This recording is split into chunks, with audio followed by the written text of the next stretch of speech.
కేటీఆర్ గారు అధికారం కోల్పోయిన తర్వాత మతి భ్రమించి మాట్లాడుతున్నాడు. ఆయన ఇంతకుముందే పూటకో మాట పేటకో మాట మాట్లాడేవాడు, ఒక అపరిచితమైన వ్యక్తి. అతను ఎప్పుడు ఏం మాట్లాడతారో ఆయనకే తెలియదు. అది ఏది ఇవాళ ఇంకా కూడా అధికారం కోల్పోయిన తర్వాత మతి భ్రమించింది ఆయనకు. ఆయన్నే స్వయంగా చెప్పిండు, ఫోన్ ట్యాపింగ్ అనేది జరిగి ఉండొచ్చు, ఓ 4-5 మేము చేసి ఉండొచ్చు అన్నాడు ఆయన్నే. అదేమో అప్పటి మాట. ఇవాళ ఎప్పుడైతే దొంగలు దొరికి ఇక దొంగతనం బయటపడుతున్న తరంలో ఇప్పుడు మాట మార్చండి. ఇప్పుడు ఎవరు చేసినా, అధికారులు చేసినా ఇప్పుడు కూడా ఆయన ఒప్పుకున్నాడు, ఫోన్ ట్యాపింగ్ వ్యవహారం జరిగింది వాస్తవమే.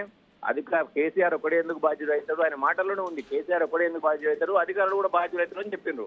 వాళ్ళు ఏమంటారు, మేము ఫోన్ ట్యాపింగ్ చేసినాము, కేసీఆర్ గారు చెప్పింది కాబట్టి మేము చేసినామని చెప్తారు వాళ్ళు.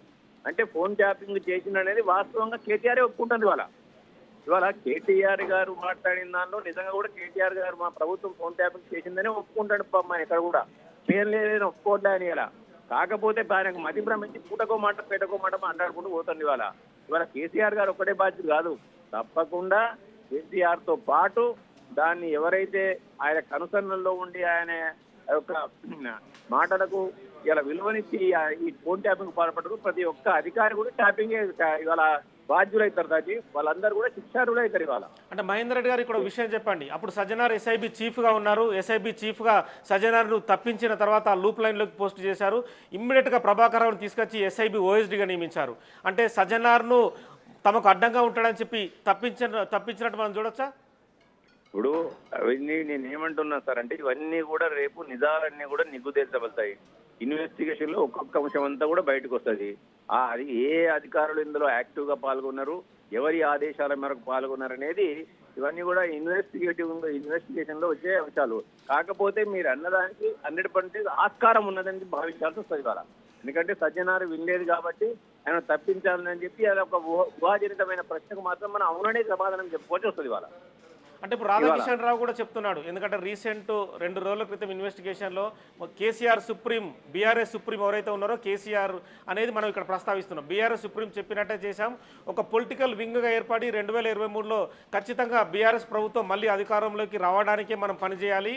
రాధాకిషన్ రావు, భుజంగరావు, తిరుపతన్న, ఇవాళ మళ్ళీ పోలీసుల ముందుకు వచ్చిన వేణుగోపాలరావు, సో ఈ వింగ్ అంతా ఏర్పడి వాళ్ళు ఒక మూమెంట్ అంటే ఫోన్ ట్యాపింగ్ వ్యవహారాన్ని నడిపినట్టుగా ఒప్పుకున్నారు. సో కేటీఆర్ మాటలు చూస్తేనేమో ఇక్కడ డిఫరెన్స్ కనిపిస్తున్నాయి. 10 లక్షల ఫోన్లు ట్యాప్ చేశారట, ఇదేం విచిత్రం అన్న యాంగిల్లో అతను తేలిగ్గా తీసిపారేస్తున్న మాటలు అవన్నీ.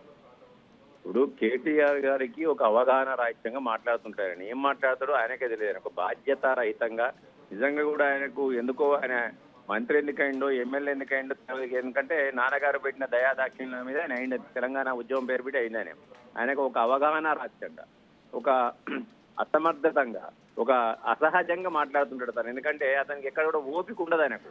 ఆయన మాట్లాడిన మాటలకు కొంతన కూడా ఉండదు. ఇవాళ ఇక్కడే మాట్లాడినా ఇంకొకటి ఏం మాట్లాడిన దానికి కూడా కొంతన కూడా ఉండదు. ఇవాళ డెఫినెట్ గా ఫోన్ ట్యాపింగ్ అని ఇవాళ ఏం మాట్లాడుతూ ఎక్కడ నా ఫోన్ కూడా ట్యాప్ అయింది 22 అన్నాడు ఆయన. ఫోన్ ట్యాప్ అయిన నా ఫోన్ నీ ఫాల్ట్, నీ ఫోన్ గిట్ట ట్యాప్ అయినట్టయితే మరి నువ్వు ఆ రోజు కాంప్లైంట్ చేయలేదు ఇలా అంటే నీ గవర్నమెంట్ లో కూడా నీ మీదనే ట్యాపింగ్ అయినట్లు లెక్క. అంటే అది నీ అసమర్థతకు మీ మీద కూడా మీ నాయనకు నమ్మకం లేకుండే నీ ఫోన్ కూడా ట్యాపింగ్ పెట్టుకుని ఎక్కానా. ఒకవేళ నీ ప్రభుత్వం అయితే నీ కింద లేక సెంట్రల్ గవర్నమెంట్ చేయాలి బీజేపీ, అంటే నీ మీద ట్యాపింగ్ పెట్టినట్టే కదా. అంటే ఫోన్ ట్యాపింగ్ లో నువ్వు భాగస్వామ్యమే అర్థం. ఇవాళ నీ ఆయామలో ఫోన్ ట్యాపింగ్ జరిగింది వాస్తవము. ఇలా నాకు ఏదో ఐఫోన్ నుంచి వచ్చింది, ఫోన్ అండర్ సర్వేలెన్స్ అని వచ్చిందని ఇలా పిటకథలు చెప్తాను నేను ఇలా.